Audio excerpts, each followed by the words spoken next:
चला तर आज 24 जुलै 2025. आज आपण आजचा जो वेबिनार आहे तो हळद या पिकाविषयी होणार आहे.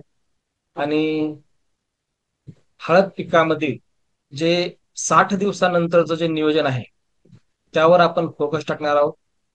जवळपास जेवढे बी हळद उत्पादक जिल्हे आहेत, जसं मुख्यत्वे करून हिंगोली जिल्हा, वाशिम जिल्हा, इकडे नांदेडचा काही भाग, लोहा तालुका, अर्धापूर तालुका, खास करून वसमत तालुका, इकडं रिसोड, आणि जवळपास बुलढाणा साईडचा काही भाग, लोणार साईडचा काही भाग, सर्व भागातून आपले शेतकरी आहेत.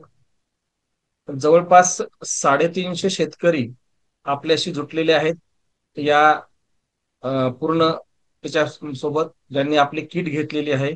आणि किट घेऊन जवळपास 700 एकरचा एरिया आपण कव्हर केलेला आहे यावर्षी. खूप आनंदाची गोष्ट आहे. आणि 700 एकर म्हणजे नॉट अ जोक.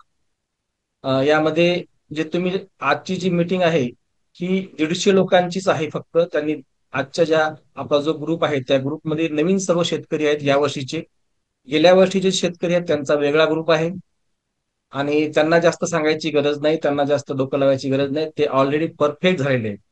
बघा, एक वर्ष जर तुम्ही आपण सांगितलेल्या शेड्यूल प्रमाणे जर केलं तर पुढच्या वर्षी तुम्हाला जास्त काही त्रास होत नाही. तुम्हाला माहित राहतं की आपल्याला कोणत्या याच्यानंतर कोणतं शेड्यूल टाकायचे. तर चला, आपण जास्त वेळ न घेता आपण आपल्या पीपीटीला सुरुवात करूया. बघा, तुमचे काही प्रश्न असतील तर आपण हे पीपीटी संपल्यानंतर तुमचे प्रश्न घेऊया. तोपर्यंत एक 30 मिनिटाचा आपला जो 60 ते 180 ते 200 दिवसापर्यंत जो कार्यक्रम आहे, जो शेड्यूल आहे, त्यावर आपण फोकस टाकणार आहोत. तर मी माझी पीपीटी शेअर करतो. सर्वप्रथम सर्व शेतकऱ्यांचा आणि हळद उत्पादक जेवढे आपले शेतकरी आहेत त्यांचा आजच्या या झूम वेबिनार मध्ये मी दत्ता कंका सर्वांचे हार्दिक अभिनंदन करतो. मित्रांनो, आज आपण जो प्रोग्राम सुरू करणार आहोत तो म्हणजे हळद लागवड. बघा, हळद लागवडीमध्ये आपण 60 दिवसाचा जो टप्पा आहे तो पूर्ण केलेला आहे. काही जणांचं एक 30 ते 35 दिवसाचा टप्पाच पूर्ण झालेला आहे. जे आपल्या शेड्यूल प्रमाणे करत आहेत त्यांना आज 60 दिवस पूर्ण झालेले आहेत. आज तुमच्या हळदीचा म्हणजे जी पहिली अवस्था आहे 55 दिवसाची, ती पूर्ण झालेली आहे. तसं पाहिलं तर मीटिंगच्या सुरुवातीला आपण परिचय करून देणं खूप गरजेचं असतं. बघा, माझं नाव दत्ता लक्ष्मण कंका. मी एक शेतकरी आहे. आणि मी एक शेतकरी आहे हे म्हणताना माझी छाती फुगते, कारण मी अभ्यासू शेतकरी आहे. त्यामुळे मला टेन्शन नाही. दुसरी गोष्ट, मी एक युट्यूबर आहे. नाही कुठल्या कंपनीचा मालक आहे, ना कुठल्या कंपनीचा एम्प्लॉय आहे. मी फक्त आणि फक्त युट्यूबर आहे. शेतकऱ्याला योग्य दिशा दाखवणं हे माझं काम आहे. युट्यूबची फॅमिली म्हणजे 1,05,000 एवढा गेलेला आहे. आणि आतापर्यंत आपल्या चॅनलला जवळपास 27 कोटी 24 लाख लोकांनी आपल्याला व्हिजिट केलेली आहे. आणि सगळ्यात महत्वाचं म्हणजे आजच्या वेबिनारमध्ये तुमच्यासाठी काय आहे बघा. आज आपण हळद लागवड या पिकाबद्दल म्हणजे हळद या पिकाबद्दल, जे नगदी पीक आहे त्याबद्दल सविस्तर चर्चा करणार आहोत. त्यामध्ये आपलं पहिलं आहे खत व्यवस्थापन. कोणते खत टाकायचे, किती टाकायचे, त्याचे प्रमाण काय आहे आणि त्याचा उपयोग काय होऊ शकतो. दुसरा आहे जीवाणूची गरज. खतासोबत जीवाणूची गरज का आहे यावर आपण फोकस टाकणार आहे. तिसरा पॉईंट आहे हळदीमध्ये पाणी व्यवस्थापन.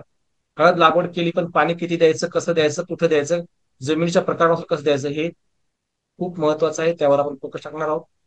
तिसरं आहे हळदीमधील रोग आणि त्यावरील उपाय. नुसते रोग सांगणार नाही, त्यावर उपाय काय करायचा हे पण सांगणार आहे.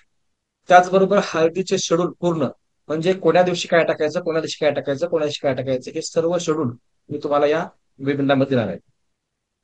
बघा, सगळ्यात महत्वाचं म्हणजे पहिलं आहे खत व्यवस्था. आता हळद हे खादाड पीक आहे. आपण जरी त्यांना म्हटलं की खूप खूप कमी खर्चामध्ये हळद तयार होते, असं शक्य नाही. बघा, जेवढी बी कंदवर्गीय पिकं असतील आणि C4 गटातली पिकं असतील, म्हणजे केळी हे C4 गटातलं आहे, हळद हे C4 गटातलं आहे, कापूस, ऊस हे C4 गटातलं. जेवढे बी C4 गटातले पिकं आहेत, यांना सूर्यापासून अन्न उचललं जातं आणि जमिनीमधून अन्न जास्त उचललं जातं. म्हणजे ही खादाड पीक आहे आणि याला पोटॅश सर्वात जास्त लागतो. आता बघा, हळद या पिकाला आपल्याला 3 बॅग नत्र लागते, स्फुरद लागतो 7 बॅग आणि पालाश लागतो 3 बॅग. म्हणजे हा टोटल खर्च आहे. म्हणजे पूर्ण त्याच्या जीवन कार्यामध्ये याला, या हळदीला 3 बॅग नायट्रोजन लागतो, नत्र लागतो, 7 बॅग स्फुरद लागतो आणि 3 बॅग पालाश लागतो. आता याचा आपल्याला 3 टप्प्यामध्ये विभाजन करावं लागतं. पहिला टप्पा जो बेसल्डोस मध्ये असतो तो आपला संपलेला आहे. दुसरा टप्पा तो म्हणजे 60 दिवसाचा एकदा, आणि तिसरा टप्पा म्हणजे 90 दिवसाचा टप्पा. म्हणजे पहिला आहे पहिल्या दिवशी, किंवा काही लोकांचं 30व्या दिवशी असतं. म्हणजे पहिल्यांदा टाळ लावा किंवा 30व्या दिवशी लावा. 30, 60 आणि 90 या 3 टप्प्यामध्ये आपण खत व्यवस्थापन करू शकतो. आणि सर्व ही खतं जे ह्या बॅग तुम्हाला सांगितलेल्या आहेत, ह्या सर्व बॅग 90 दिवसाच्या आत आपल्या हळद पिकाला गेल्या पाहिजे. आणि हा जो बेसल डोस आहे तो आपण टाकलेला आहे. आणि खत देताना एक काळजी घ्यायची की खत हे वर बेडवर टाकून उघडं ठेवायचं नाही. बघा, जर तुम्ही जर बेडवर ठेवलं, उघडं ठेवलं, तर त्याचा नुकसान काही नाही, पण तुमचा नायट्रोजन हा विदिन 12 ते 18 घंट्यामध्ये हवेत उडून जातो. म्हणून नायट्रोजन हा कमी पडतो. म्हणजे तुम्ही जर 10-26-26 टाकला असाल, त्याचा जो 10% जो नायट्रोजन आहे तो हवेत उडून गेला, म्हणजे तुमचा नायट्रोजन 0 झाला. त्याचबरोबर जर तुम्ही स्फुरद आणि पालाशचा जर विचार केला, तर स्फुरद आणि पालाश हे दोन्ही जमिनीच्या मध्ये गेल्यानंतरच विघटन करतात, अन्यथा विघटन होत नाही आणि ते तसेच पडून राहतात. आणि फार काळ जर उन्हामध्ये राहिले तर ते सुद्धा हवेमध्ये उडून जातात. म्हणजे जर तुम्हाला खत हे 100% पिकाला लागू करायचं असेल, तर पहिली गोष्ट म्हणजे भट्टी तयार करा.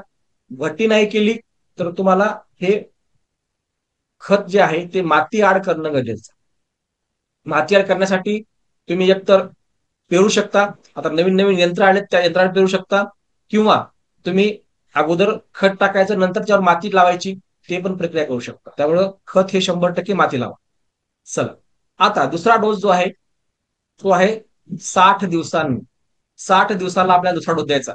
त्यामध्ये घ्यायचे 10 किलो मायक्रोन्युट्रियन, कारण मायक्रोन्युट्रियन शिवाय कुठलंच खत पिकाला लागू होत नाही. म्हणजे NPK ला सपोर्ट करण्यासाठी मायक्रोन्युट्रियन कंपल्सरी आहे. त्यानंतर घ्यायचं 1 बॅग DAP, कारण स्फुरदयुक्त खते 60 दिवसानंतर जाणं गरजेचं आहे. कारण फुटव्याचा विचार करावा लागतो, कारण जेवढे फुटवे जास्त तेवढा आपल्याला उत्पादन जास्त होणार आहे. त्याचबरोबर म्युरेट ऑफ पोटॅश, आपल्याला पोटॅश सर्वात जास्त लागतं, म्हणून आपल्याला म्युरेट ऑफ पोटॅश घ्यायचंय. आणि मॅग्नेशियम जे आपण सुरुवातीला घेतलंय ते आता सुद्धा आपल्याला मॅग्नेशियम घ्यायचंय. आणि सिलिकॉन सुद्धा घ्यायचं यावेळेस, कारण सिलिकॉनमुळे जी पानामध्ये काळोखी येते, प्रकाश संश्लेषण क्रियेचा वेग वाढतो, आणि पानाद्वारे बघा जेवढे बी C4 गटातले जेवढे बी पिक आहेत त्याला सिलिकॉनचं प्रमाण जास्त लागतं, कारण त्याला सूर्यप्रकाशापासून अन्न तयार करायचं असतं आणि सिलिकॉन हे प्रकाश संश्लेषण क्रियेमध्ये मदत करत असतो. त्यामुळे सिलिकॉन आपल्याला 40 किलो घ्यायचे. आणि जर तुम्ही पहिल्या डोसला ह्युमिक ग्रॅन्युल घेतलं असेल तर यावेळेस ह्युमिक ग्रॅन्युल घ्यायची गरज नाही. पण जर नाही घेतलं तर यावेळेस तुम्हाला ह्युमिक ग्रॅन्युल घ्यावं लागेल. आणि जर तुम्हाला DAP नाही भेटली तर 24-24-0 ही एक बॅग घेऊ शकता, किंवा 24-24 नाही भेटली तर 20-20-0-13 हे सुद्धा तुम्ही एक बॅग घेऊ शकता. म्हणजे तिन्ही पैकी तुम्ही कुठलं बी एक ऑप्शन निवडू शकता. हा झाला तुमचा 60 दिवसाचा डोस. आता या डोसला तुम्हाला आपण जसं आपल्या ट्रेनिंग मध्ये सांगतो भट्टी खत, तर भट्टी खत तयार करायचं. भट्टी खत कसं तयार करायचंय आपल्या ट्रेनिंग मध्ये सांगितलेलं, तरी पण सांगतो. जर तुम्ही आता एवढ्या याला तुम्ही 1 बॅग DAP घ्या, 1 बॅग MOP घ्या, 10 किलो मॅग्नेशियम घ्या, 40 किलो सिलिकॉन घ्या आणि मायक्रोन्युट्रियन घ्या, आणि हे 10 किलो ह्युमिक ग्रॅन्युल, त्या सगळ्याला एकत्र करायचं. यामध्ये जेवढा आपण बॅग घेतल्या, समजा मी MOP ची एक बॅग घेतली आणि DAP ची एक बॅग घेतली, ह्या 2 बॅग घेतल्या, तर 2 बॅग घेतल्या तर तुम्हाला 2 बॅग शेणखत घ्यावं लागतं आणि 6 बॅग वडाखालची, उमऱ्याखालची किंवा शेतामधली जिथं आपण तणनाशक मारत नाही अशा ठिकाणाची माती घ्यावी लागती आणि सोबत 10 किलो पेंड घ्यावी लागते, आपली जी सरकी पेंड असते ती, 1 किलो पोटॅशियम ह्युमेट, 2 किलो गुळ एकत्र करायचा आणि त्यानंतर आपल्याला हे सर्व द्रावण 3 दिवस कापडामध्ये बांधून त्यावर पाणी शिंपडून कापडामध्ये बांधायचं आणि 3 दिवसानंतर त्याचं संध्याकाळच्या वेळी थोडस तोंड उघड करायचं, हवा जाऊ द्यायची, पुन्हा बांधून ठेवायचं. असं 8 ते 10 दिवस बांधून ठेवायचं आणि नंतर बेडवर टाकायचं. हे झालं आपलं भट्टी खत. आणि जर तुम्ही भट्टी खत नाही केलं तर दुसरा उपाय काय आहे, या सर्व खताला म्हणजे डीएपी आणि आपलं एमओपी या दोघांना आपण ऍग्री 82 लावायचं. थोडस किती लावायचं, एका बॅगला 100 ml, दुसऱ्या बॅगला 100 ml आणि ह्या सर्व बॅग, या 2 बॅग हे ऍग्री 82 लावल्यावर या तिन्ही चारीला एकत्र करायचं आणि हे बेडवर टाकायचं. म्हणजे जर तुम्ही भट्टी खत नाही केलं तर. आणि भट्टी खत केलं तर तुम्हाला ऍग्री 82 लावायचं गरज नाही. आता ऍग्री 82 का लावायचं? बघा, ऍग्री 82 काय, खतामध्ये धनभार असतो आणि ऍग्री 82 जेव्हा खताला चिटकते तेव्हा तो त्याला ऋण करतो, म्हणजे ऋणभार करतो. जमिनीमध्ये भार असतो, खतामध्ये धनभार असतो. धन आणि ऋण एकत्र आलं ते एकमेकाला आकर्षित करतात, चिपकतात. ते चिपकू नये, मोकळे व्हावे, जमीन भुसभुशीत व्हावी यासाठी आपल्याला ऍग्री 82 टाकलं तर हे खत लवकर पिकाला लागू होतं. जिथं 28 दिवसाचा कार्यकाळ आहे तो 8 ते 10 दिवसावर येतो. म्हणून आपण ऍग्री 82 हे खताला लावत असतो. त्यानंतर बघा, जर चुनखडी जमीन असेल तर थोडस बदलायचंय. आपल्याला 1 बॅग घ्यायचंय अमोनियम सल्फेट, डीएपी 2 बॅग घ्यायचे. कारण इथं 2 बॅग का घेतल्या आपण, चुनखडी जमिनीमध्ये अर्ध हे वायाला जातं. त्याचबरोबर सल्फेट ऑफ पोटॅश घ्यायचे, त्याला आपण 0050 म्हणूया. आणि मॅग्नेशियम आपल्याला घ्यायचंय 10 किलो आणि ह्युमिक ग्रॅन्युअल घ्यायचे 10 किलो आणि याची भट्टी तयार करायची. चुनखडी जमिनीला भट्टी करणं कंपल्सरी आहे, पण भट्टी नाहीच केली तर नेक्स्ट ऑप्शन आपला ऍग्री 82 आहे. तिसरा डोस. तिसरा डोस काय घ्यायचा बघा, तिसऱ्या डोस मध्ये आपल्याला 1 बॅग एमओपी घ्यायचे. जर तुमची जमीन एकदम हलकी असेल, माळाची जमीन आहे, लाल मातीची जमीन आहे, अशा वेळी तुम्हाला 2 बॅग एमओपी घ्यायचे. पण जमीन काळी कसदार व्यवस्थित आहे, चांगली उत्पादन देणारी आहे, जिचा म्हणजे पोटॅशचं प्रमाण जास्त आहे, अशा ठिकाणी फक्त 1च बॅग घ्यायचं. बारकाईनं लक्ष ठेवा, कारण मी जे सांगतो ते अभ्यासपूर्वक आहे, त्यामुळे थोडंसं लक्ष ठेवून ऐका. त्यानंतर आहे 24-24-0 1 बॅग आणि ऍग्री ह्युमिक 10 किलो. जर तुम्ही पहिल्यांदा घेतला असेल तर शेवटच्या डोस मध्ये घ्या, मधल्या डोस मध्ये घ्यायची गरज नाही. आणि जर नाही घेतलं तर तुम्ही या डोजला, जर मध्ये घेतला असेल तर या डोजला घ्यायची गरज नाही. आपल्याला ह्युमिक ग्रॅन्युअल 20 किलो टाकायचं, फक्त 30 किलो टाकायचं नाही. आणि मायक्रोन्युट्रियन जे तुमच्याकडे चांगलं मिळतं ते घ्या, मी कुठल्याही कंपनीचं रिकमेंड करत नाही. चला, हे झालं आपलं खत व्यवस्थापन. आता फुटवा, बरोबर आहे. बघा, हळदीमध्ये जर तुम्हाला फुटवा जास्त आणायचा असेल तर तुम्हाला हळद टाकली तेव्हापासून 150 दिवसापर्यंत अतिशय मेहनत घ्यावी लागते. म्हणजे हळदीचं आपण बेणं जमिनीमध्ये टाकलं तेव्हापासून 150 दिवस, म्हणजे साधारणतः 5 महिने हे फुटव्याचे असतात. पहिल्या 60 दिवसामध्ये आपण जर व्यवस्थित नियोजन केलं तर पहिला जो कोंब असतो तो व्यवस्थित निघतो आणि त्याच्या सोबत सोबतच आजूबाजूला जे फुटवे येणारे असतात ते सुद्धा सोबत सोबत निघतात. बघा, काही काही ठिकाणी आपल्याला आपल्या हळदीमध्ये एखादा 2 कोंब येताना दिसत आहे, ज्याचे 60 दिवस झालेले आहेत. त्या दिवशी मी लोमटे सरांचे तिथं बघितलं बघा, फुटवे येत आहेत, बरोबर आहे. आता काही ठिकाणी ज्यांची 60 दिवसाच्या पुढे गेलेली आहे तर त्या ठिकाणी एक एक 2 कोंब यायला लागलेला आहे. फुटवा खूप महत्वाचा आहे. बघा, जर तुमच्या हळदीला 5 फुटवे असतील तर तुमचं उत्पादन म्हणजे 25 क्विंटल. जर तुमच्या हळदीला 6-7 फुटवे असतील तर तुमचं उत्पादन ते 30 क्विंटल होतं. आणि तुमच्या हळदीला जर 7 ते 9 च्या दरम्यान जर असतील तर तुमचं 32-33 उतार येतो. आणि जर तुमच्या हळदीला प्रत्येक झाडाला 9-10-11 जर फुटवे असतील तर तुमचं उत्पादन 40-42-45 पर्यंत येतं. हा फुटव्याचा इतिहास आहे. त्यामुळं फुटवा खूप महत्वाचा आहे. आता हळदीमध्ये जे फुटवे असतात, हे फुटवे आणण्यासाठी आपल्याला 12:00 म्हणजे स्फुरदयुक्त खते जास्त द्यावे लागतात. त्याचबरोबर नुसते खतं देऊन चालत नाही, तर स्फुरद विरघळणारे जीवाणू सुद्धा टाकावे लागतात. कारण स्फुरद हा ठप्प बसून राहतो, तो आजूबाजूला हालचाल करत नाही. आणि जर तो आजूबाजूला हालचाल करत नसेल, तर स्फुरद हे पिकाला उपलब्ध होणार नाही. म्हणून नुसते स्फुरदयुक्त खते टाकून चालत नाही, तर स्फुरद विरघळणारे जीवाणू पण त्या ठिकाणी असायला पाहिजेत. त्यानंतर फुटव्याची जाडी आपल्याला जर वाढवायची असेल, तर 120 दिवसानंतर तुम्हाला पालाशयुक्त खते म्हणजे पोटॅश आणि सिलिकॉन ही खते टाकणं गरजेचं आहे. म्हणून मी तुम्हाला 60व्या म्हणजे दुसऱ्या डोस मध्ये आपण सिलिकॉन टाकलेले आहे. सिलिकॉन हे स्लो रिलीज होत असते, त्यामुळं 60 ते जवळपास महिना 2 महिन्याचा हे राहतो, पॉवर राहतो. त्यामुळे आपण सिलिकॉन बेस सुद्धा आपण याच्यावर टाकले. तुम्ही सेकंड डोजला सुद्धा सिलिकॉन 40 किलो वापरू शकता. खूप स्वस्त असते ते महाग नाही. तुम्ही सेकंड डोजला सुद्धा सिलिकॉनचा वापर करा, जर तुम्हाला फुटव्याची जाडी पाहिजे असेल तर. जेवढी जाडी तेवढी त्याचा जेठाकद मोठा होतो, आणि जेवढा जेठाकद मोठा होईल तेवढं त्याच्याकडे जे फिंगर आहेत ते फिंगर लागले जातात. बघा, आता पिकाला कोणते खत कसे लागू होते. आता तुम्ही समजा कुठलंही खत टाकलं, आपला पहिला डोस टाकला किंवा दुसरा डोस टाकला, तर हा डायरेक्ट पिकं उचलत नाही.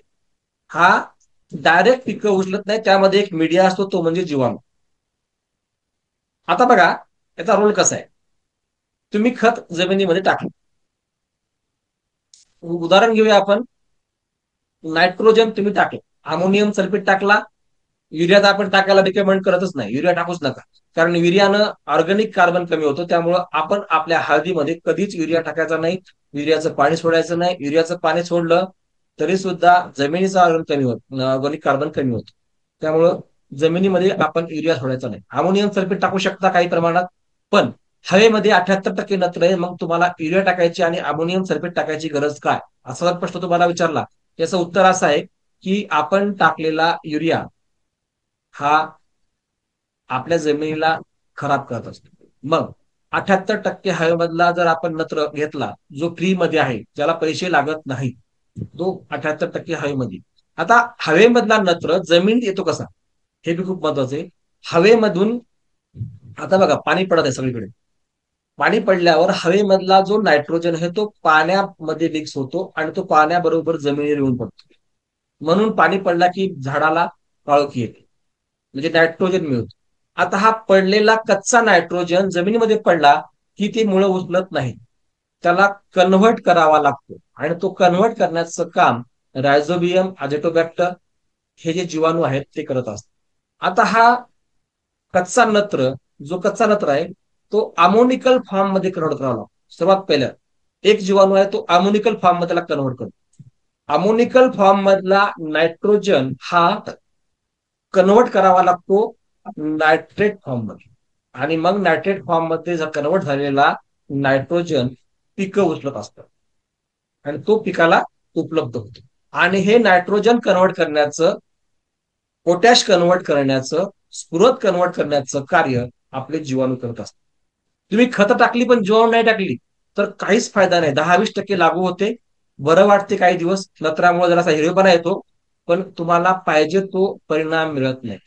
जेठाकंद खूप बारीक राहतो, त्याला बारीक बारीक 2-4 बोटे येतात, आपल्याला उत्पादन 20च्या आत होतं. बघा, आज रोजी आपण 40+ का झालो, ह्या सगळ्या गोष्टीचं आपण कॉम्बिनेशन केलेलं आहे. आपल्या पूर्ण शेड्यूलमध्ये ह्या सगळ्या गोष्टी आपण टाकल्या आहेत, की नुसतं खत देऊन चालत नाही, तर सोबत त्याला सगळी गोष्ट महत्वाची. आता तुम्ही खत दिलेलं आहे, जीवाणू सोडले टाकले, जीवाणूने ते खत कन्व्हर्ट केलं, पण ते तुम्हाला मुळापर्यंत पोहोचवायचं. ते आहेत जीवाणू. त्यामधला पहिला जीवाणू आहे रायझोबियम, जो नायट्रोजन विरघळतो. दुसरा आहे अझोटोबॅक्टर, आणि तिसरा आहे आझोस्पेरिडियम. हे नायट्रोजन विरघळणारे 3 जीवाणू आहेत. म्हणजे आपण हवेतला जो नायट्रोजन आहे, हवेतला असेल, हवेसोबत पाण्यातला आला, पाण्यातून जमिनीत गेला, म्हणजे तिन्ही ठिकाणचा नायट्रोजन वेगवेगळ्या फॉर्म मध्ये कन्व्हर्ट करण्यासाठी आपल्याला 3 जीवाणूची गरज असते. एक जीवाणू काही करत नाही. पहिला अमोनिकल फॉर्म मधला, नायट्रेट फॉर्म मध्ये, नायट्रेट फॉर्म मधला, पहिला कच्चा मधला अमोनिकल, अमोनिकल फॉर्म मधला नायट्रेट फॉर्म मध्ये, असं कन्व्हर्ट करण्यासाठी आपल्याला या 3 जीवाणूंची गरज असते. आणि हे 3 जीवाणू आपल्याला मातीमध्ये सोडावे लागतात. खत टाकून नुसतं चालत नाही. त्याचबरोबर स्फुरद हा एका ठिकाणी ठप्प बसून राहतो, त्यामुळे स्फुरद विरघळणारे जीवाणू, पिकाला स्फुरद उपलब्ध करून देणारे जीवाणू, पिकाच्या मुळांच्या कक्षेबाहेरील स्फुरद पिकांच्या कक्षेत आणणारे जीवाणू आपल्याला स्फुरद विरघळणारे जीवाणू त्यामुळे असायला पाहिजेत. त्याचबरोबर पोटॅश सर्वात जास्त हळदीला लागतो, त्यामुळं हळद पिकामध्ये पालाश विरघळणारे जीवाणू सुद्धा खूप महत्वाचे आहेत. आणि त्यानंतर झिंक विरघळणारे जीवाणू, कारण पालाश हा एकटा काम करत नाही, त्याला सपोर्टिंगला झिंक लागतो. म्हणून मी नेहमी म्हणतो की मायक्रो न्यूट्रिएंट जे असतात, सूक्ष्म अन्नद्रव्य जे असतात, ते आपल्याला दर महिन्याला सोडावे लागतात. जो व्यक्ती दर महिन्याला सूक्ष्म अन्नद्रव्य सोडतो त्याचा प्लॉट कधीच रोगाला बळी पडत नाही. त्यामुळं कंपल्सरी दर महिन्याला सूक्ष्म अन्नद्रव्य कंपल्सरी. 8 प्रकारचे जीवाणू एकाच मध्ये असलेलं आपलं हे रायझोबियम आहे, अझोथोबॅक्टर आहे, अझोस्पेरिलियम आहे, स्फुरद विरघळणारे जीवाणू आहे, पालाश विरघळणारे जीवाणू आहे, झिंक विरघळणारे जीवाणू आहे, त्याच्यामध्ये सुडोमोनास हे बुरशीनाशक सुद्धा आहे. म्हणजे आपल्या कंदाला बुरशी लागू नये म्हणून सुडोमोनास हा जो ट्रायकोडर्माचा सक्का भाऊ सुडोमोनास आहे, एकाच गटात दोन्ही येतं. हे ग्राम निगेटिव्ह बॅक्टेरिया दोन्ही बी ट्रायकोडर्मा आणि सुडोमोनास हे या दोघांना बी शेपटी असते आणि हे अत्यंत हानिकारक बुरशीला नष्ट करतात. आणि सगळ्यात महत्वाचं म्हणजे अपशिष्ट विघटन करणारे जीवाणू, ज्याला डिकंपोजर म्हणतो, हे सर्व जीवाणू एकाच पॉकेटमध्ये असलेले हे सॉइल इन्हान्सर आहे. हे तुम्हाला टाकायचं आहे, तेव्हाच तुम्हाला स्फुरद विरघळेल, पालाश विरघळेल, झिंक विरघळेल, नायट्रोजन हवेतला आपल्याला मिळेल, वेगळा नायट्रोजन टाकायची गरज नाही, बुरशीपासून सुडोमोनास वाचवेल. आणि आपल्या शेतामधला जो काडी कचरा आहे, पालापाचोळा आहे, ज्यावर हुमणी सध्या लागत आहे, त्या हुमणीला नष्ट करण्यासाठी आपल्याकडे हे जे अपशिष्ट डिकंपोजर म्हणू आपण, ते पण आहे. जीवाणू खते जे आहेत हे कधी वापरायची? बघा, 60 दिवसाला एक वेळा वापरायचं, 90 दिवसाला वापरायचं, 120 दिवसाला वापरायचं आणि 150 दिवसाला वापरायचं. म्हणजे हे 4 पॉकेट आपल्याला इथून पुढे वापरायचे आपल्या पूर्ण शेड्यूल मध्ये. त्यानंतर ट्रायकोडर्मा. आता बघा, झाडाला जर बुरशी लागली तर झाड सर्व मुळ्या नष्ट होतात आणि करपा यायला लागतो. आता हा 100 ग्रामचा ट्रायकोट्रिट नावाचा ट्रायकोडर्मा आहे, जो की 100 ग्राम मध्ये आहे. आणि बिमारी वाढणारे जे बुरशीजन्य जीवाणू आहेत तो हा मारतो, चिलेटिंग एजंट तयार करतो, सगळ्यात महत्वाचं म्हणजे मातीचा पीएच कमी करतो. आणि बघा, आपण जेवढे बी आतापर्यंत पीएच मोजले, जवळपास आता 350 एकर वर आपण पीएच मोजलेले आहेत यावर्षी, तर त्या प्रत्येकाचा पीएच हा नॉर्मल कधीच आठवला नाही. म्हणजे एवढ्या याच्यामध्ये मला नॉर्मल 6.5 ते 7.5 असा एखाद्या दोघाचाच आहे फक्त. आणि ते बी त्यांची जमीन जर खूप माळाची आहे अशाच ठिकाणी. जनरली 8.5च्या वरच आपला सर्व लोकांचा पीएच भरलेला आहे. आणि हा पीएच का भरला? कारण ट्रायकोडर्माची उपस्थिती कमी झालेली जमिनीत. आता ही उपस्थिती जर आपण वजन केला ट्रायकोडर्मा, तर ट्रायकोडर्मा हे 3 प्रकारचे ऍसिड स्रोत असतो, ज्यामुळे जमिनीचा पीएच कमी होत असतो. म्हणून आपण ट्रायकोडर्मा या ठिकाणी दिलेला आहे. पीएच कमी झाला की सगळे पिकं खतं उचलतात, हे जीवाणू ऍक्टिव्ह होतात, जीवाणू ऍक्टिव्ह झाले की हे सगळे खतं पिकाला उपलब्ध होतात. आता हे 2 पॉकेट आपल्याला कधी वापरायचे? बघा, 62व्या दिवशी, 52व्या दिवशी, 22व्या दिवशी आणि 150व्या दिवशी. आता या ठिकाणी 2च पॉकेट आहेत. आपण जनरली काय केलं सुरुवातीला, पहिल्यांदा आपण 100 ग्रामचं एक पॉकेट वापरलं 2 महिने. आता आपल्याला 50 ग्राम काढायचं त्यातलं आणि त्याचं तयार करायचं द्रावण, आणि 50 ग्राम एका महिन्याला वापरायचं. 50 ग्राम एका महिन्याला वापरायचं, कारण आपला खर्च सुद्धा वाढला नाही पाहिजे ना, आणि बुरशी पण आली नाही पाहिजे. आता हे दर महिन्याला आपल्याला 50 ग्राम काढायचं आणि बाकीचं पॉकेटमध्ये व्यवस्थित ते वरून त्याच्या स्लिप असतं, ती स्लिप व्यवस्थित लावून द्यायची. तर हे 50 ग्राम एका महिन्याला, 50 ग्राम एका महिन्याला, असं आपल्याला 4 वेळा द्यायचं आहे. 2 पॉकेट आपल्याला वापरायचे आहेत. त्यानंतर मुळांचा विकास करणारे जीवाणू. आता तुम्ही बघा, बुरशी नष्ट केलेली आहे, व्यवस्थित तुम्हाला जीवाणून कन्वर्ट सुद्धा केलेलं आहे. कोणतं? जे आपण टाकलेली खतं आहेत ती कन्वर्ट केलेली आहेत, बरोबर आहे. आता आपल्याला मुळाचा विकास झाला पाहिजे, तरच मुळे असतील तरच ते अन्नद्रव्य तयार केलेलं अन्नद्रव्य, म्हणजे जीवाणूने तयार केलेलं अन्नद्रव्य हे मुळांपर्यंत पोहोचेल.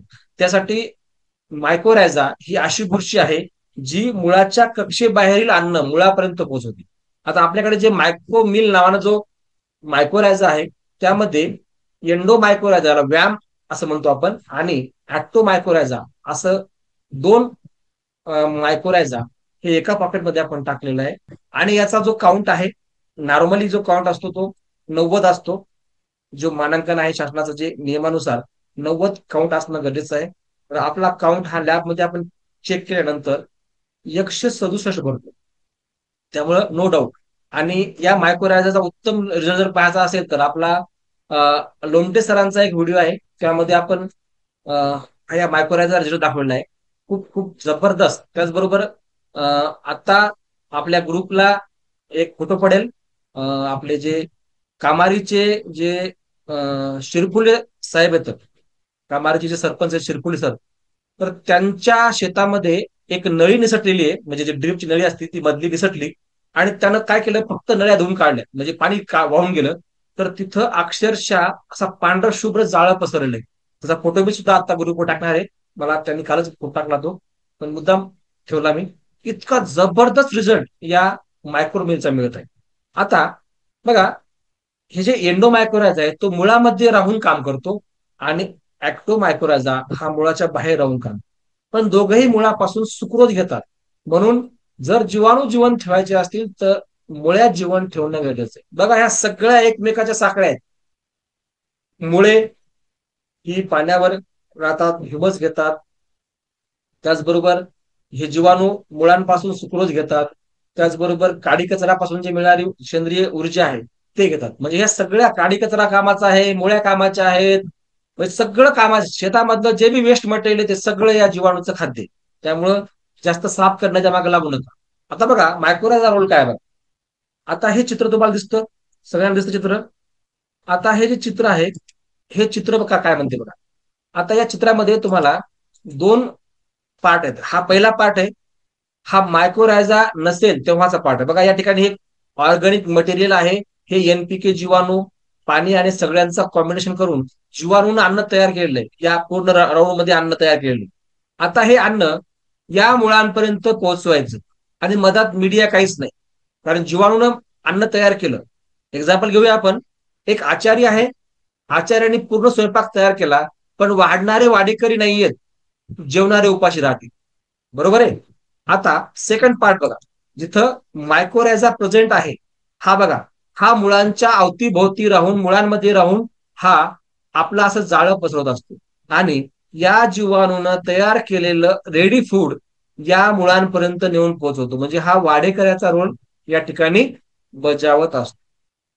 तुम्ही तुमच्या शेतामध्ये खत भरपूर टाकलं, भरपूर प्रमाणात, म्हणजे 2 बॅग म्हणले सर आम्ही 4 बॅग टाकल्या, पण 4 बॅग टाकल्या, तुम्ही जीवाणू पण टाकले, कंकासरकडून जीवाणू कल्चर घेतलं आणि टाकलं, पण मायक्रोरायझा टाकला नाही. काय होईल? हा मायक्रोरायझा नसल्यामुळं तुम्ही टाकलेली खते आणि जीवाणू दोघंही काम करायलेत, पण मधला जो मेडिटर आहे, जो वहन करणारा काम करणारा आहे, जो पोस्टमनची भूमिका बजावतो किंवा जो वेटरचं काम करतो, हा मायक्रोरायझा नसेल तर तुम्ही टाकलेली जीवाणू आणि खते दोन्ही दोन्हीच्या ठिकाणीच राहतील, पिकाला उपलब्ध होणार नाही. बघा, पिकाला फक्त एकच मॅटर करत नाही, बाबा आम्ही जीवाणू टाकले म्हणजे झालं नाही, आम्ही खत टाकलं म्हणजे झालं नाही, आम्ही ह्युमिक टाकलं म्हणजे झालं नाही. सगळ्या गोष्टी वेळेवर लागतात, आणि या सगळ्याचं कॉम्बिनेशन आपण आपल्या शेड्यूलमध्ये केलेलं आहे. आता हा मायक्रोरायझा काय करणार, इथपर्यंत नेऊन काय करणार, हे अन्नद्रव्य पोहोचवणार. त्याचबरोबर नुसतं अन्नद्रव्य नाही, तर पाणी जर या ठिकाणी आहे, CO2 कार्बन वगैरे उडून जाणार, आणि आपलं जे पाणी आहे, पाणी जर असेल तर हे पाणी सुद्धा या मुळाच्या माध्यमातून या मुळापर्यंत नेऊन पोहोचवतो. म्हणजे आपला मायक्रोरायझा हा सर्व भूमिका बजावतो वेटरच्या. त्यामुळं कंपल्सरी. आता तुम्ही म्हणसाल मग हे टाकायची काय गरज आहे, जमिनीमध्ये मायक्रोरायझा नाही का? 100% जमिनीमध्ये मायक्रोरायझा होता, आतापर्यंत होता, पण इथून पुढे राहणार नाही. याचं कारण की आपण आपल्या शेतामध्ये तणनाशकाचा वापर करतो. तणनाशक हे सर्वात पहिले मुळीवर अटॅक करतं, आणि त्यानंतर मुळीच्या अवतीभोवती असलेला मायक्रोरायझा त्यावर सुद्धा अटॅक करतं. पानामधलं क्लोरोफिल नष्ट करतं, पानाला पूर्ण जाळून टाकतं, आणि जाळत असताना नुसतं पानाला जाळत नाही, तर खोडाला जाळत जाळत जाळत ते खाली मुळीपर्यंत सुद्धा जाऊन टाकतं. असा हा रोल त्या तणनाशकाचा असतो. आणि मुळी जळाली तर मुळीपासून निघणारा जो सुक्रोज आहे तो बंद होतो, आणि या मायक्रोरायझाला जो सुक्रोज आणि ग्लुकोज मिळतो, तो सुक्रोज ग्लुकोज मिळणं बंद होते, आणि हा पूर्ण नष्ट होतो. हे झालं त्याचं कारण. आता येऊया आपण कसं बनवायचं आपण. आता याचा वापर कसा करायचा बघा. पहिला आपण 60व्या दिवशी काय दिलं, जीवाणू कल्चर दिलं. 62व्या दिवशी ट्रायकोडर्मा दिला आणि 64व्या दिवशी आपल्याला हा मायक्रोमिल द्यायचे. 64, 94, 124, 154 असं आपल्याला 4 वेळा द्यायचे. 50 ग्रामच्या वर आपल्याला द्यायचं नाहीये. 100 लिटर पाणी घ्यायचं. 50 ग्रामचं जीवाणू आपले मायक्रोरायझा घ्यायचा आहे. त्यामध्ये 2 किलो बटाटे आणि 1 किलो बटाटा चालतात, 2 किलो गरज नाही कारण अर्धच आहे. 1 किलो बटाटा, 1 किलो गूळ टाकायचा आणि तयार करायचं, संपला विषय. आता हे जीवाणू कल्चरची किट आपल्याला एका एकरसाठी 3 वापरायच्यात. याची किंमत 1650 रुपये आहे आणि हे पोस्टाने तुम्हाला घरपोच मिळतं. गुगल पे, फोन पे हा नंबर आहे, यावर तुम्ही कॉन्टॅक्ट करू शकता आणि मेसेज करू शकता. आता बघूया आपण हळद लागवडीच्या 61व्या दिवशी काय करायचं. आलं लक्षात आपण. याच्यामध्ये पहिला आहे बघा ऍग्री 82 आणि दुसरं आहे ह्युमिक ग्रॅन्युल. आता आपला रोल पहिला काय होता, खत टाकले आपण. खत टाकल्यावर ते पिकाला उपलब्ध करण्यासाठी जीवाणू टाकले. जीवाणू सोबत बुरशी लागू नये म्हणून ट्रायकोडर्मा टाकला आणि मुळांची वाढ व्हावी म्हणून आपण मायक्रोरायझा पण टाकलं. पण पांढरी मुळं जर वाढली नाही झाडाची, ज्याला तंतुमुळे म्हणतो आपण, ते वाढण्यासाठी ह्युमिक लागतं. फॉल्विक लागतं. ह्युमिक, फॉल्विक आणि ह्युमस ह्या तिन्हीचं कॉम्बिनेशन असलेलं हे ह्युमिक आहे. या ह्युमिकमुळे पांढऱ्या मुळ्यांची वाढ होते आणि पांढऱ्या मुळ्यांची वाढ झाली की त्यामधून निघणारा सुक्रोज मायक्रोरायझाला वाढवतो आणि आपलं जाळं पसरवून ते पिकाला अन्न उपलब्ध करून देतं. आता या सगळ्यांना जिवंत राहण्यासाठी लागतो ऑक्सिजन. काय लागतो? ऑक्सिजन. आणि हा ऑक्सिजन झाडाला मिळण्यासाठी माती भुसभुशीत लागते आणि मातीला भुसभुशीत करण्यासाठी आपण ऍग्री 82 250 ml प्रति एकर वापरायला सांगतो. आणि हे जर तुम्ही दर महिन्याला 100 ml ते 150 ml वापरलं तर त्या महिन्यापुरतं तुमच्या जमिनीला अगदी भुसभुशीत ठेवण्याचं काम हे ऍग्री 82 करत असतं. म्हणून आपल्याला हे 4 वेळा द्यायचे. आपल्याला हे दोन्ही कॉम्बिनेशन 4 वेळा द्यायचे. किती द्यायचे? 250 ml, 250 ml 4 वेळा देत राहायचे. महिन्यातून 1 वेळा 250 ml द्यायचे. पुन्हा पुढच्या महिन्यात 250 ml द्यायचे. पुन्हा पुढच्या महिन्यात 250 ml द्यायचे. पुन्हा पुढच्या महिन्यात 250 ml द्यायचे. असं हे कॉम्बिनेशन आपल्याला 3-4 वेळा जरी केलं तरी आपलं जे मुख्य उद्देश आहे, मुळांना ऑक्सिजन देणे आणि पांढऱ्या मुळांची वाढ करणे, हे 2 प्रोडक्ट आपलं कॉम्बिनेशन पूर्ण करत असतं. आता लागवडीनंतर आपल्याला दर महिन्याला आपल्या हळदीला सूक्ष्म अन्नद्रव्य द्यायचे मातीमधून. तुम्ही फवारणीमधून सुद्धा देऊ शकता, पण फवारणीमधून दिल्यापेक्षा मातीमधून दिलेलं मायक्रोटर कधी चांगलं. का? कारण एनपीके हे, कारण याला एनपीकेला सपोर्ट करायचंय आणि एनपीकेला सपोर्ट करायचा आहे म्हणून एनपीके हे मातीमधूनच लवकर लागू होतात. म्हणून आपल्याला हे सगळं मातीमधून द्यायचं, म्हणजे ड्रिचिंग करायची, आपल्या जमिनीमध्ये सोडायचं. Boron, chlorine, copper, zinc, iron, manganese, nickel आणि मॉलिब्डेनम हे 8 प्रकारचं कॉम्बिनेशन, ज्याला कॉम्बी म्हणतो आपण, कॉम्बी 2 म्हणतो आपण त्याला. हे कॉम्बिनेशन आपण आपल्या हळदीला दर महिन्याला किमान 500 ग्राम किंवा 500 ml, ते कुठल्याही कंपनीचं असू द्या, जाणं गरजेचं आहे, कंपल्सरी. बघा, मी कुठल्याही एका कंपनीला ग्राह्य धरून ह्या गोष्टी करत नाही. हे सगळं शास्त्र शुद्ध आहे. खूप खूप खूप खूप त्याच्यावर म्हणजे डीप स्टडी करावं लागतं तेव्हा ह्या गोष्टी बाहेर येतात.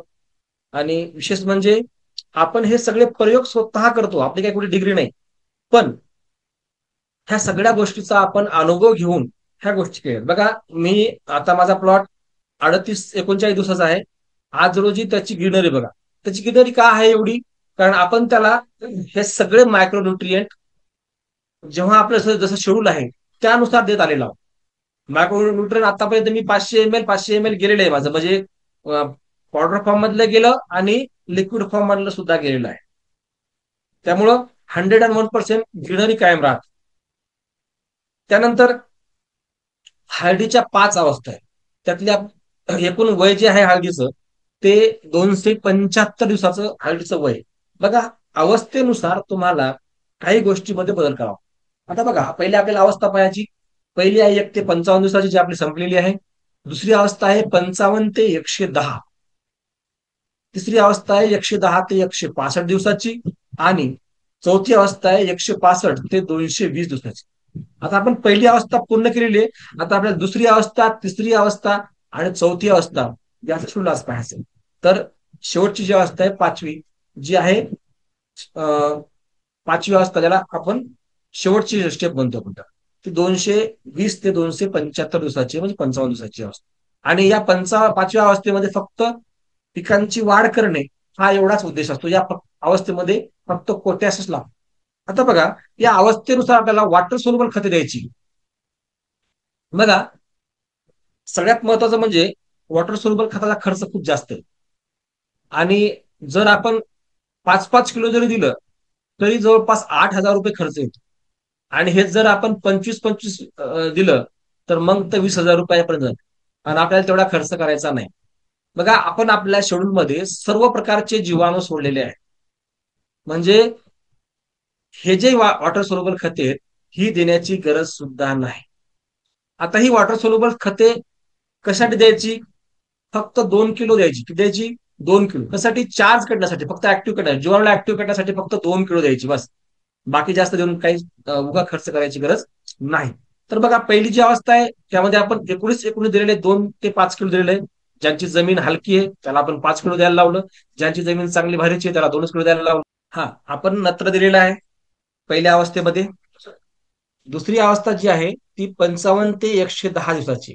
आणि या अवस्थेमध्ये आपल्याला सर्वात जास्त स्फुरद आणि पालाश ह्या गोष्टी द्याव्या लागतात. स्फुरद आणि पालाश जर आपण या अवस्थेमध्ये दिला तर फुटव्यांची संख्या वाढते आणि पिकाला पाहिजे ते फुटवे मिळतात. तिसरी अवस्था आहे 110 ते 165. यामध्ये स्फुरद, पालाश आणि काही प्रमाणात हार्मोन्स आपण शेवटी एक हार्मोनची फवारणी घेणार आहे, ज्याला इंजेक्शन आपण म्हणतो. गेल्या वर्षी आपण काही लोकांना इंजेक्शन दिलं, खूप चांगला रिझल्ट त्याचा आलेला आहे. ते इंजेक्शन पण आपण यावर्षी देणार आहोत. त्याचबरोबर चौथी अवस्था आहे 165 ते 120 दिवसाची. यामध्ये स्फुरद आणि पालाश हे आपल्याला त्या ठिकाणी द्यायचं आहे. आणि पाचवी अवस्था जी आहे ती 220 ते 275. यामध्ये फक्त पालाश आणि फक्त पालाश द्यायचा, दुसरं काही द्यायचं नाही. आता याला वॉटर सोल्युबल खते किती द्यायची?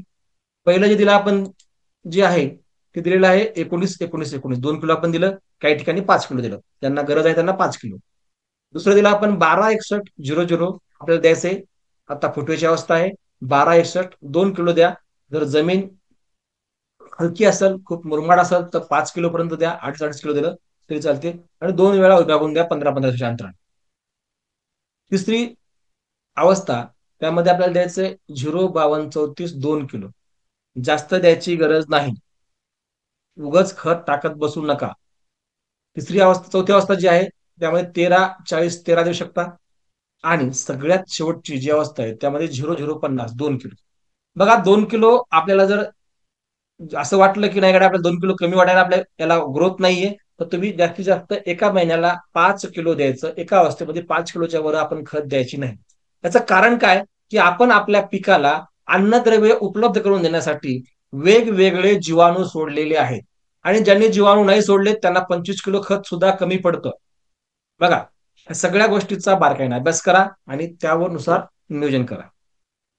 आता येऊया आपण वॉटर मॅनेजमेंट. खूप खूप महत्वाचा विषय. पाणी हे नेहमी वापसा कंडिशन जी आहे जमिनीची, वापसा कंडिशन मध्येच द्यावे. आपण पाणी किती देतो? जो लाईट आली की मोटर सुरू, लाईट गेली की मोटर बंद. त्यामुळं पाणी प्रमाणाच्या बाहेर दिल्यामुळं 90% रोग हे पाणी जास्त दिल्यामुळेच होतात.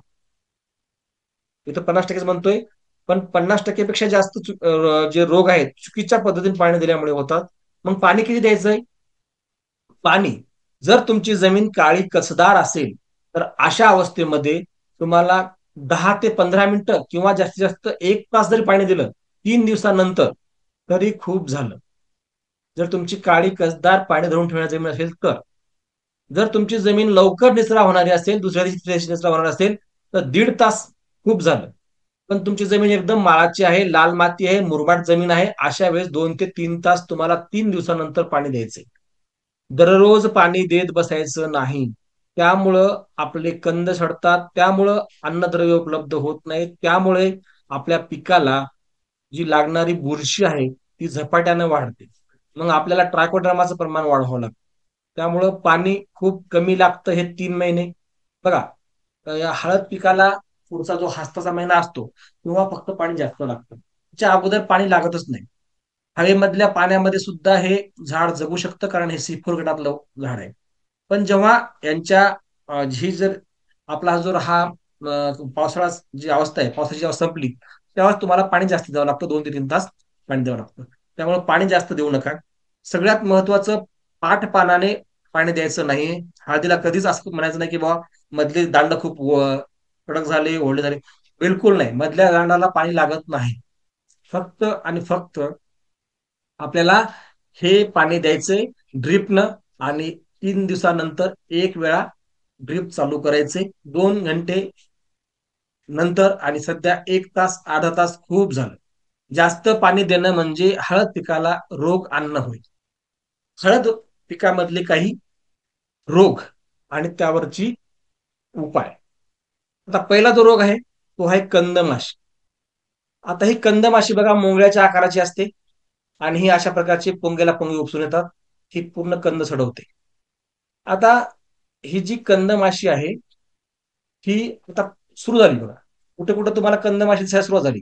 60 दिवसानंतर कंदमाशी दिसायला सुरुवात होते. 60 दिवसापासून ती कंदमाशी शेवटपर्यंत राहते, कारण ही काही माशी आहे, हिला काही बंधन नाही की या दिवसात या का त्या दिवसात या. आता या माशीला बसता येऊच नये म्हणून आता ही करते काय, ही कंदाच्या बाजूला, जिथं कंद उघड आहे त्या कंदाच्या बाजूला अंडी घालते. आणि अंडी घातली की ही अंडी त्या कंदाला तिथून आळ्या बाहेर पडतात, आणि त्या आळ्या त्या कंदाला पोखरतात, कंदाला झडवतात, आणि रुणी तयार होते. बरोबर आहे, हे बघा अशा बारीक बारीक आळ्या तयार होतात. या काडीवर तुम्हाला आळी दिसते बघा, दिसली काडी आहे बाई, कोपऱ्यावर शेंड्याला आळी. तर अशा आळ्या तयार होतात, आणि ह्या कंदमाशीच्या आळ्या आहेत. आणि ह्या आळ्या, तयार झालेल्या आळ्या आपल्या कंदाला हरवतात. त्यामुळे हे होऊच नये. आता ही माशी बसली तर काय हरकत नाही, पण हिनं अंडे घालू नये. आता अंडे न घालण्यासाठी आपल्याला आपले मजुराच्या साहाय्याने भर घालायचा आहे, आणि कुठलाही कंद उघडा पडू द्यायचा नाही. दुसरी गोष्ट, ही पानावर बसू नये म्हणून आपल्याला फवारणीमध्ये नीम ऑइलचा वापर करायचा आहे. आणि नीम ऑइलमुळं आपला हा जो कंदमाशीचा प्रादुर्भाव आहे तो 100% संपतो. सोबत ऍग्रीएट 2 आपल्याला मारायचा आहे.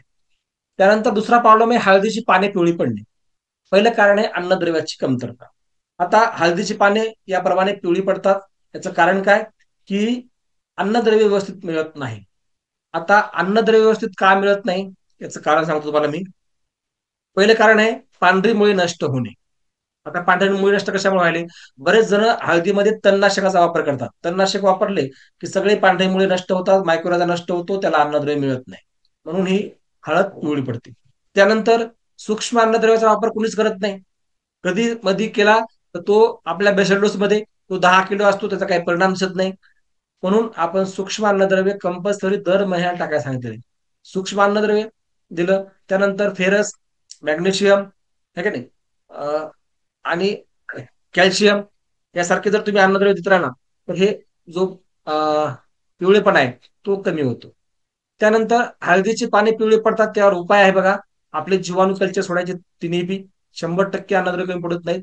आणि याची आळवणी करायची. आणि दुसरं आहे सूक्ष्म अन्नद्रव्य, प्लॅन्टो घ्या, ह्युमिक घ्या, आणि ऍग्रिएटेड घ्या.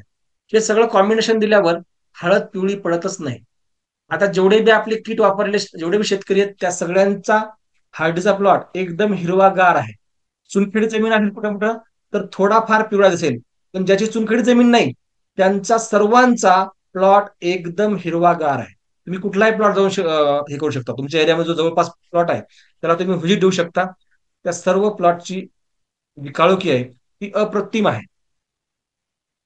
त्यानंतर आपण इष्टन जर पाहिजे आपल्याला, तर अन्नद्रव्य जे आहे सूक्ष्म अन्नद्रव्य हे 25 ml घ्यायचे, आणि ह्युमिक 25 ml घ्यायचे, 19-19 75 ग्रॅम घ्यायचे, ऍग्रिएटेड 10 ml घ्यायचे, आणि नीम ऑइल जे की कंदमाशी बसू नये म्हणून आपल्याला त्याची एक फवारणी घ्यायची 60व्या दिवशी. म्हणजे हळद जी पिवळी पडलेली आहे ती पण व्यवस्थित होऊन जाईल, सूक्ष्म अन्नद्रव्य मिळेल, हिरवेपणा येईल, नीम ऑइल मुळे आपली जी कंदमाशी आहे ती सुद्धा येणार नाही. आणि 19-19 मुळे एनपीके मिळेल, आणि ऍग्रिएटेडमुळे सिलिकॉन असल्यामुळे प्रकाश शोषण क्रियेचा वेग वाढेल, आणि ह्युमिकमुळे अन्न मिळेल. या सगळ्या गोष्टीचं कॉम्बिनेशन जर केलं तर हळदची पिवळी पानं हिरवी होऊन जातात. त्यानंतर पानावरला करपा. पहिला करपा येण्याचं कारण कंदाला जखम असणे. जो जो जे पान करपलेलं आहे, डाग पडलेले, तपकिरी रंगाचे डाग पडले, किंवा साईडनं करपत असेल, त्यासाठी त्या कंदाला जखम आहे. आणि त्या कंदाला बुरशी लागते. कंदाला बुरशी लागली की त्यामध्ये रुणी तयार होते आणि रुणी कंदाला सडवते आणि ती कंद संपला की ती दुसऱ्या ठिकाणी जाऊन अंडे घालते, पुन्हा डबल तिची दिनचर्या चालू ठेवते. त्यामुळं झाडाच्या पानाला ठिपके पडतात तपकिरी रंगाचे, ते पडू नये म्हणून आपल्याला सर्वात पहिले म्हणजे कंदाला जखम होऊ द्यायची नाही. जखम करणारी कीड म्हणजे आपली हुमणी आळी असते. हुमणी आळी कंदाला जखम करते.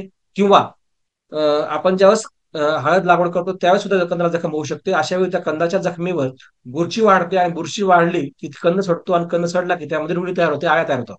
तर ह्या सगळ्या गोष्टीमुळे आपल्या कंदाच्या पानावर ठिपके पडतात, ते होऊ नये म्हणून तुम्ही आपल्या नीम ऑइलची ड्रिचिंग करा. जर आळी झाली असेल तर नीम ऑइल ऍग्रिएट टू याची ड्रिचिंग करा.